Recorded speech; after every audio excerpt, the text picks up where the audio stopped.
Recognized as a powerful icon of African culture and one of the most famous leaders in Ethiopia's history, Haile Selassie starred in one of the longest reigns on the African continent, which earned him a privileged position at international summits.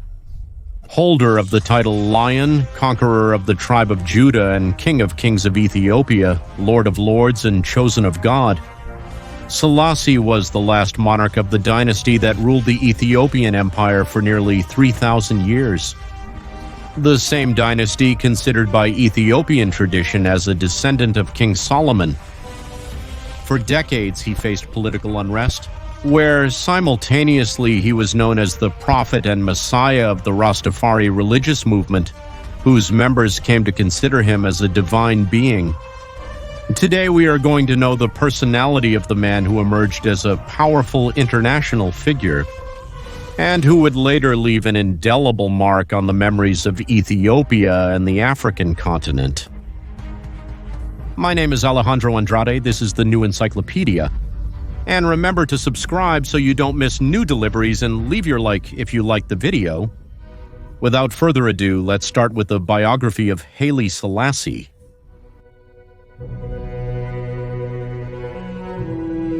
Haile Selassie was born with the name Liptafari Makonnen on July 23rd of 1892 in a mud hut located in Ejersagoro, a region in the east of the Ethiopian Empire that is now known as Ethiopia. His mother was Yeshimabet Ali, and his father, Ras Makonnen Walden Mikkel, from whom he inherited his aristocratic lineage. Tafari, as he was known in his early years, had a tumultuous childhood from the start. When he was born, he was separated from his mother, who was never again allowed to see her son. Subsequently, she died 19 months later due to complications in the birth of her 11th child. In 1896, when he was just 4 years old, the Italo-Ethiopian War broke out, in which his father participated, who left him in the care of a Catholic missionary. Subsequently, Ethiopia defeated the invading Italian army and became the only African country that retained its independence through military action. After his father's triumphant return, the young Tafari received a personalized education from missionaries who admired him for excelling in various areas and for possessing skills in critical thinking. His first teacher was Wald Kidane, who was tasked with providing him with a traditional Ethiopian education. His next teacher was the monk Haile Selassie, to whom Tafari had a special respect and affection for having shaped his character. Years later, his father, Ras Makonnen, wanted him to receive a European-style education, so he asked a priest to dedicate himself to the young Tafari, to teach him French and Amharic, a language belonging to the north and center of Ethiopia. Simultaneously, Tafari Makonnen grew up in an environment surrounded by constant political upheavals, so from a very early age he learned about the exercise of power. At the age of 13, he received the title of Dehasmach, the equivalent of Count of Ethiopia, and was appointed governor of the Garamule region, located in Harar. From that moment on, he would begin to demonstrate the character and skill of a disciplined young man who came from an aristocratic family in Ethiopia. Shortly thereafter, his father passed away and he was summoned, along with other nobles and princes, to Addis Ababa, the capital of the country. Once there, he was admitted to the newly inaugurated modern school, which bears the name of Menelik II, its founder. At the same time, he was appointed governor of Salale, north of Harar, and although he was considered too young for the position, his duties were carried out through a deputy so that Tafari could continue with his studies and training. In 1907, he was appointed governor of the sectors of the Sidamo region, where he was able to carry out his duties as a political leader for the first time. 3 years later, he was appointed governor of Harar, a title that gave him great satisfaction, and after 2 years of absence, he goes there to administer the province where he was born and raised. In that sense, Emperor Menelik II, despite Tafari's young age, recognizes his abilities to perform hard work, his excellent memory, and his mastery of detail. During his last years in power, Emperor Menelik serves as a mentor to Tafari, whom he kept close in constant learning. However, in 1913, Menelik passes away, and his grandson Liki Yasu was named emperor. From the beginning, Tafari's relations with the new regent became friendly, where even the emperor would have insisted on his niece's marriage to Tafari. However, their differences did not take long to prevail. In a short time, the two men began to get along. Badly, because they differed in areas related to domestic and foreign policy. Iyasu, for his part, wanted to have the city of Harar under his personal control, but Tafari opposed the idea. As a result, in August of 1916, Tafari was removed from the governorship of Harar and instead was appointed governor of Kaffa, but he refused again. In addition to his dispute with Tafari, Emperor Iyasu had a disrespectful attitude towards his grandfather's nobles, Menelik II, showing a close relationship with Islam, acts that were harshly criticized by his people who were predominantly Christian. In this way, the Ethiopian emperor becomes an unpopular ruler and receives strong rejection for his betrayal of Christianity in favor of Muslims. During these years, Tafari represents the face of opposition towards the emperor until finally Ikeyasu's government comes to an end. On September 27, 1916, when he was overthrown by a political movement.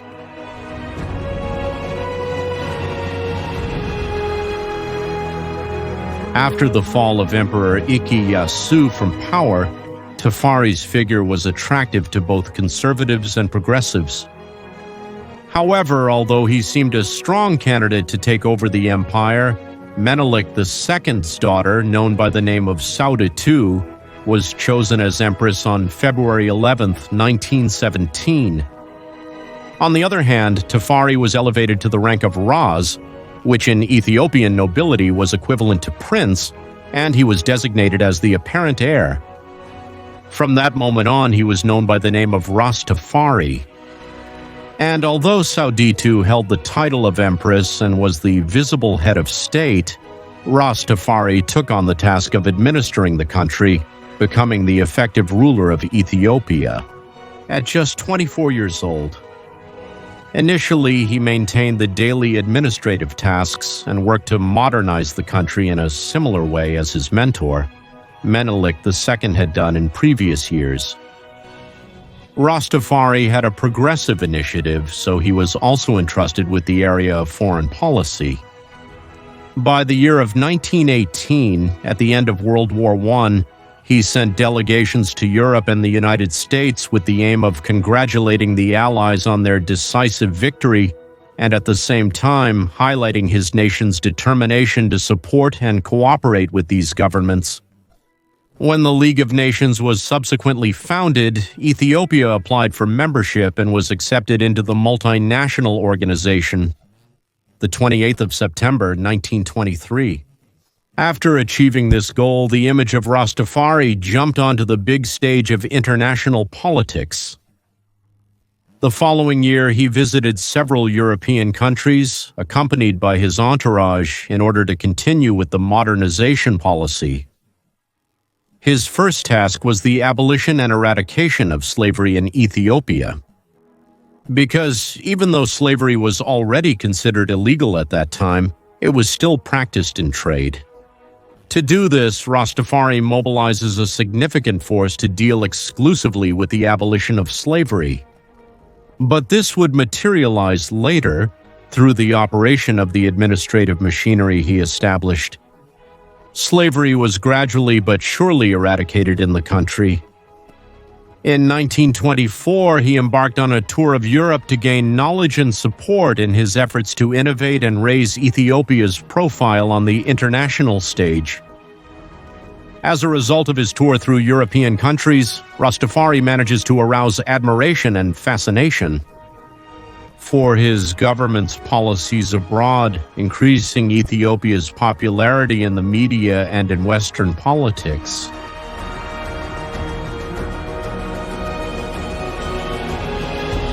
His next task is to establish modern schools in the capital and other cities of the country in order to provide educational opportunities to all Ethiopians, including recently freed slave children. To do this, several schools were opened and teachers were hired from Europe and the United States. At the same time, Rastafari seeks to modernize the army, creating a cadet school to professionalize the empire's armed forces. However, during his administration, uprisings and bloodshed persisted in many parts of the country, caused by a power struggle and by political factions fighting to balkanize the Ethiopian state.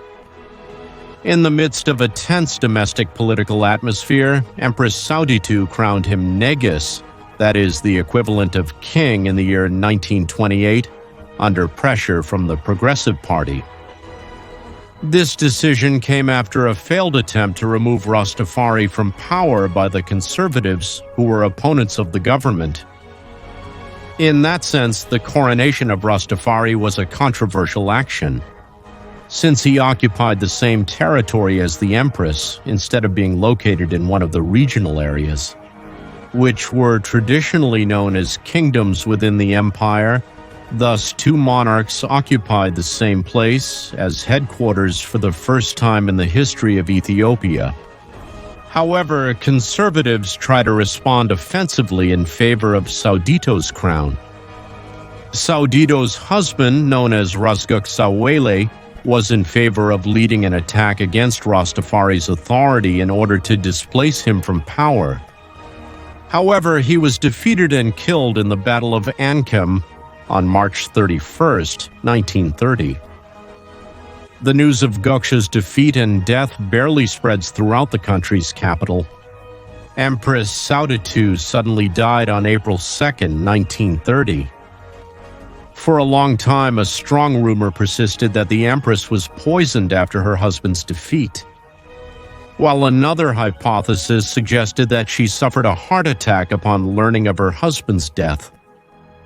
However, it was later documented that the Empress had died from a flu-like fever and complications associated with diabetes.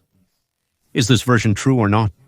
The reality is that Sauditu's sudden death creates the favorable conditions for Rastafari's definitive rise as the absolute ruler of Ethiopia.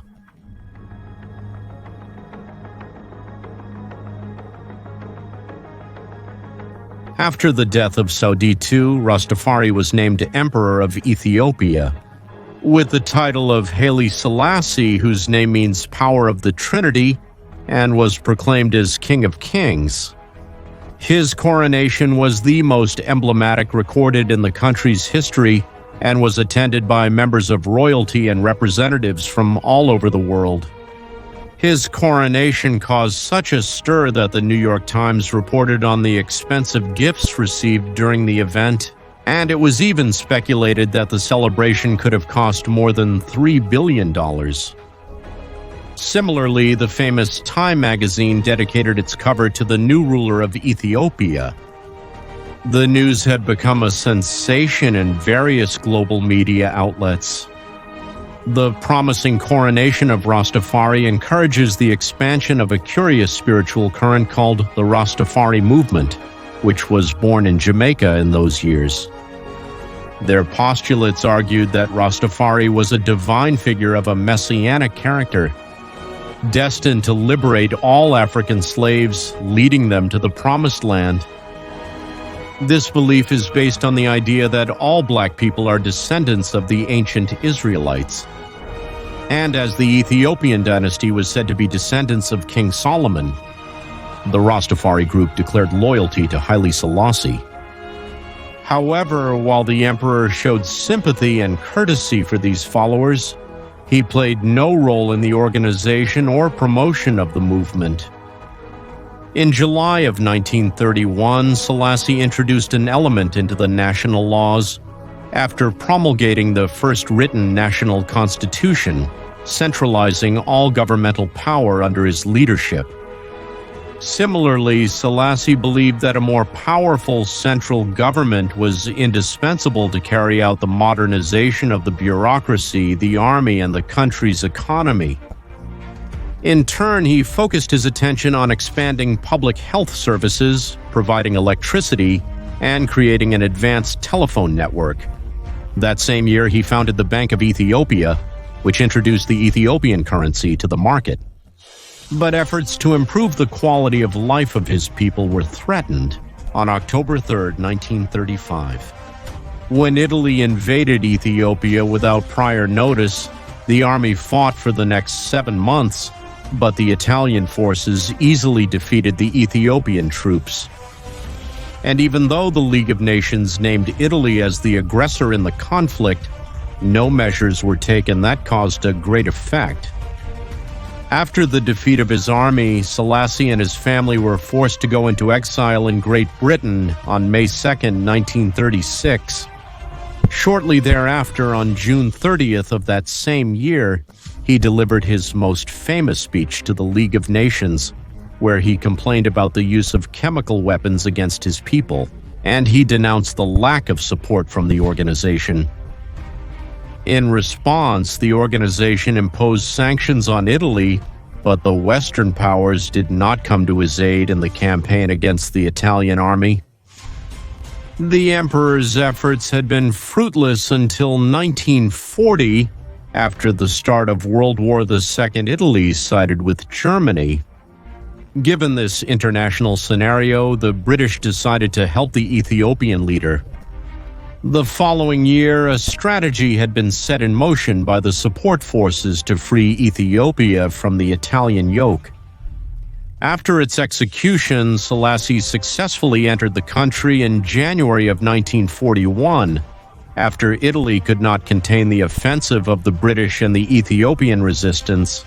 Ethiopia was regaining control under Haile Selassie, but not without fully surrendering to the British Empire.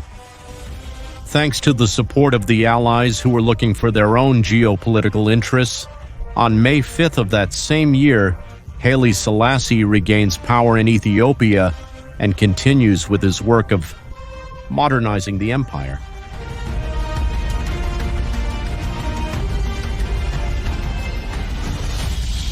After regaining control of the nation in debt to the British, Selassie dedicates himself to restoring his power, imposing social, educational, and economic reforms. As he continues with his administrative management, he pays special attention to the duty of strengthening Ethiopian education.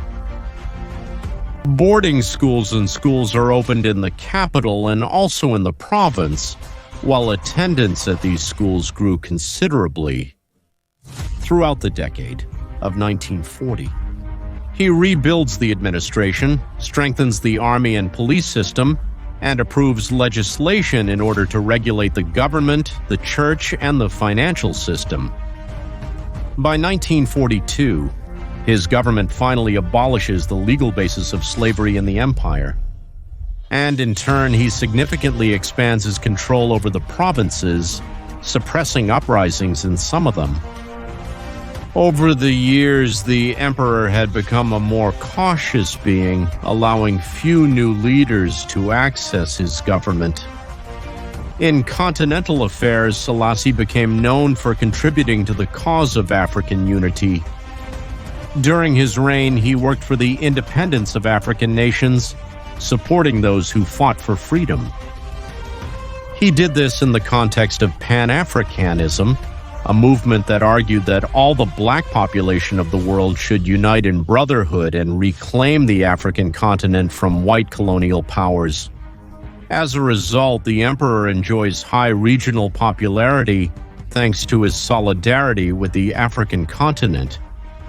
And despite serving as an autocratic leader, Ethiopia becomes one of the founding member countries of the United Nations.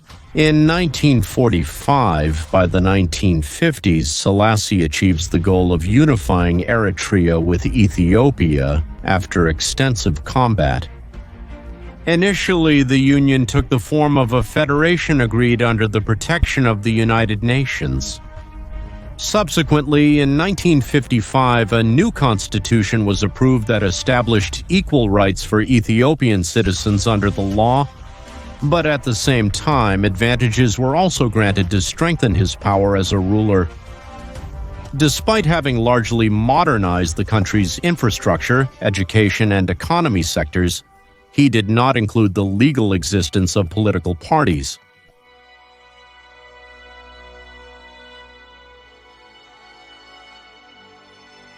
Ethiopia was moving towards a Western political model that was not inherent to its idiosyncrasy, but however, it was going slowly and encountering resistance in a long hierarchical and dynastic tradition.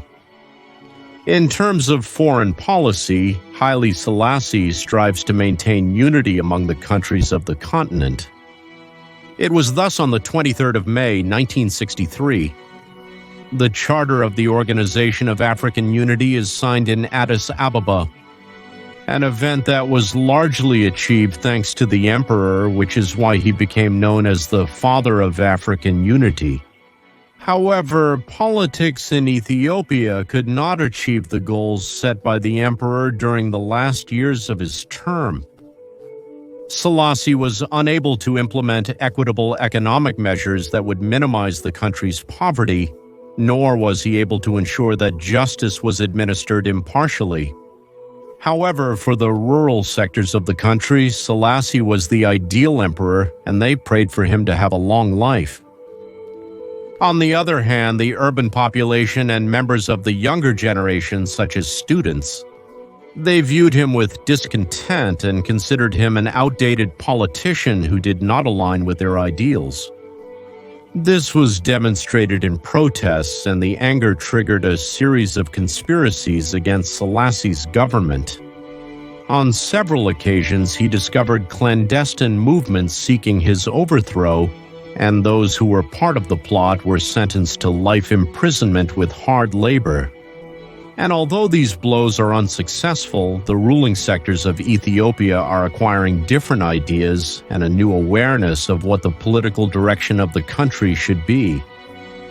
Discontent, on the one hand, and unemployment increase considerably, which increases the feeling in the population that the country was sinking into a worrying crisis. Demonstrations by students are spreading, but they are harshly repressed by government forces. Meanwhile, between the years 1972 and 1973, a severe famine broke out in the province of Holo, which the authorities tried to keep secret. Selassie's government seemed unable to control the political unrest in his country, which was exacerbated by a series of poor harvests and famines that took place between 1972 and 1974, ending the lives of an estimated 80,000 to 200,000 people, and also decimated the health of millions of its inhabitants. Some sources indicate that the emperor was not aware of the magnitude of the famine, but other accounts suggest that he was always aware of it. Finally, the riots and hyperinflation paralyzed the reign of Haile Selassie, who was overthrown by a committee of army officers, the 12th of September 1974. Subsequently, the end of the Haile Selassie Empire is announced, who would rule the Ethiopian Empire for more than 4 decades under the title of King of Kings. He passed away on the 27th of August 1975 in the city of Addis Ababa, at the age of 83. State media announced that his death was due to respiratory failure following a prostate operation. However, according to later reports, it was revealed that Selassie was murdered on the orders of the newly established government. In this way, the millennial dynasty, considered to be descended from King Solomon and which had ruled the Ethiopian Empire for several centuries, came to an end. Haile Selassie was the last of the dynasty of this long hierarchical tradition. criticized by some for trying to westernize Ethiopia, and admired by others for having brought the Ethiopian Empire to its moment of greatest international splendor. Thanks for watching the video to the end. Remember to subscribe so you don't miss more documentaries like this one, and follow us on all our social networks so you don't miss any channel updates. Also, if you liked the video, leave a like and a comment in the comment box without anything else to add. That's all for today. Until next time, and God bless you.